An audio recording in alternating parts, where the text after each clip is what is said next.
the Colonel, and this is my shed. Come on in and let's have a look at what's on the bench.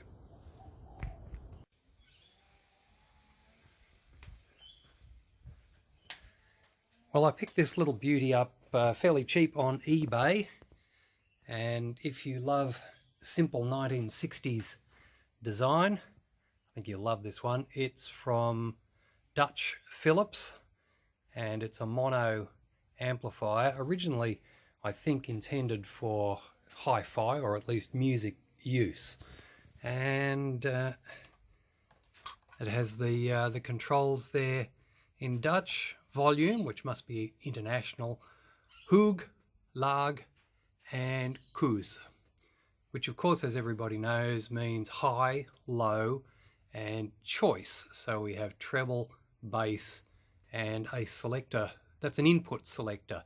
I'm going to change that. I'm going to use that as an output impedance selector. Anyway, so I have some plans for this. It doesn't work at the moment, but we'll see about either getting it working according to its original specs, or maybe changing things to make it a little bit more guitar or harmonica amp friendly. The single tube powering this amplifier is a 6GW8. Well, that's what it's called in the United States and Australia. In Europe, it's known as an ECL86, 9-pin miniature socket. My next step is to either trace the circuit, or if I'm lucky, I might be able to find a circuit for it online. So with this circuit, there's no rectifier tube, because as you can see here, there is an early solid state rectifier. Remember, this is around 1965. And the one valve, the 6GW8, was missing, so I've replaced that with a known good tube, and I've attached a temporary speaker, plugged the unit in to the variac and gradually brought up the voltage, but it's dead as a dodo. I know that the transformers are okay because I checked those. So the power transformer and the output transformer. So when I had a look around the circuit, I found this. This is one of the dropping resistors between the two filter capacitors, and I think you can see that it's in fairly poor shape. That looks as though it's been subjected to quite a bit of heat, and when I checked the value, well, there was no value at all. It was completely open circuit. So that's what I'm going to replace. Now the can here contains the two filter capacitors, two 50 microfarad capacitors, and with age these can get leaky, but 1965, there's a reasonable chance that they're quite good. So having taken the dead dropping resistor out of circuit, I can now hook up my little ESR meter, and it tells me that both of these, as you can read for yourself, are good caps with low ESR. So I can leave those in, I don't have to replace them. Time to replace that burnt out dropping resistor. And now I can't determine the value of it, but I found a circuit for a stereo version of this mono amplifier. Found this online, and working my way through, all of the values correspond to the unit that I have, and I find down here that the second dropping resistor is 1K5 half watt. So I've got a 1 watt for a little bit of extra safety, a 1 watt 1K5 resistor. So that goes into the circuit, and we'll see if that brings it to life.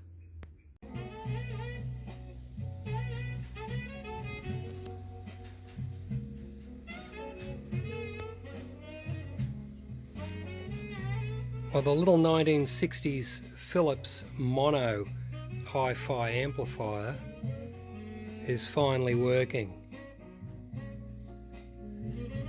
I'll just turn this down. So I've hooked up my little MP3 player to an improvised input that bypasses the rather elaborate switching mechanism, and I've also hooked up the shed speaker to the output, and I've found a 6GW8 to replace the missing tube. I've replaced a couple of dodgy electrolytic capacitors and one burnt out resistor, and we now have sound. I've bypassed the treble control. The circuit, I couldn't actually find a circuit for this, but I did find a circuit online for the stereo version of this amplifier from 1965. So I'm looking at one half of the circuit. It's very odd. There's a volume control and treble control right at the very front end of the circuit before the first preamp tube, and the bass control comes off the output transformer, reflexes back to the cathode of the triads. That's not what we expect from a guitar amplifier, and I'm thinking of rewiring this system to make it a little bit more sensible. The whole thing's only going to put out about 3 watts, but I think it's definitely worthwhile getting it back into going order. I've settled on a plan for the little Philips mono amplifier. I've decided the original circuit is just a little bit too weird and it doesn't really work for guitar or harmonica, so I'm going to change the circuit to something that's a little bit closer to a Golden Tone or Electrovox practice amp from the 1960s. One of the problems I have is that the output transformer is set up for either a 2 ohm or 4 ohm speaker, which is not that great. I'm going to replace that output transformer with another one that I've got, and it has more options, so we'll be able to use the selector switch at the front to choose either 4 or 8 ohm speaker output, and I'll add the standard 6.5mm or 1/4 inch jack sockets on the back of the amplifier, an input and a speaker out, and then I'll do the circuit changes. As I said, put the tone and volume controls in between the triode and the pentode. If that sounds exciting, then stick with me for the rest of the video. Having established that this little Philips amp from the mid-60s works after a fashion, I've decided that I don't particularly like the circuit and I'm going to rewire it and bring things up to date as well. So the first step, which always takes a lot longer than you expect, I now have an input and an outlet, speaker out, and we've got the original 2-wire ungrounded power cord has been replaced, and I've updated it so we've got a plug-in connector at the back so that you can put your electric kettle cord in there, and it's a bit neater carrying the head around without a cord flopping around. I'm particularly happy with the fact that everything looks quite neat. There are no unsightly holes in the back, and the panel actually looks pretty much as if that's the way it should be. This little fellow here is a fuse holder, and these chappies were probably speaker connectors, but I've just left them there as they look fairly innocuous. Okay, done. On to the next step. Okay, let's have a look at the circuit for this little Philips mono audio amplifier and have a look at the changes that I'm proposing to make and why. So here's the original circuit. Now remember, there's just a single tube driving this amplifier and consisting of a triode for the preamp and a pentode section for the output. So this is less even than a Fender Champ. So it's not going to have a huge output, about 3 watts probably. Now, this was designed as an audio amp for music reproduction, and so the aim is to have clear, undistorted sound, which is not necessarily what we want for an instrument amp. We want it to be as loud as possible, and a little bit of distortion is not something we'd worry about. In fact, it's a little bit desirable. Okay, so in the original circuit, there's a couple of odd things. We've got volume control and a very simple treble cut control right at the very beginning. Now, there's a very small signal coming into the amplifier, and usually we want to amplify that with the triode as soon as possible. So dropping it even further with these 2 pots is a little bit unusual, but that's apparently not that unusual in the audio world. That's something I'm not terribly familiar with. Okay, so the triode boosts the gain, and that's connected directly in the usual fashion through a coupling cap to the pentode, and then after the pentode, that's driving the output transformer and the speaker.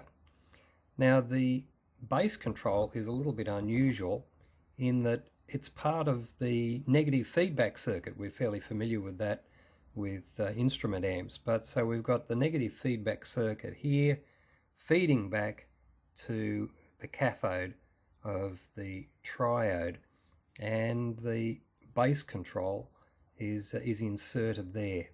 So that's not something that we generally see in instrument amplifiers.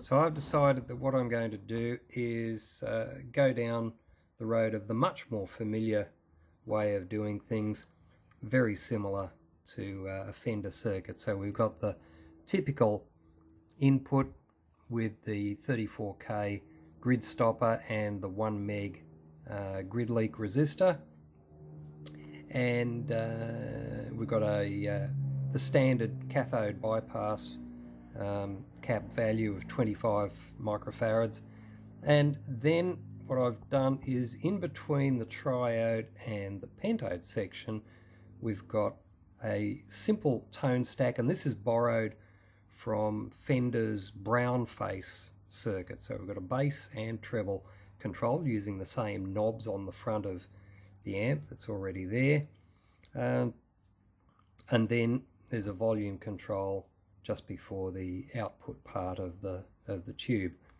Now, normally there would be another section of gain here, because after that first triode we go through the tone stack, and that's going to lose some power. We're going to lose some gain, and that would generally be picked up by another triode section, because we normally have a 12AX7, 2 triodes, first one here, second one there. We don't have that, and so we're going to get a resultant loss in power compared with, say, a Fender Champ.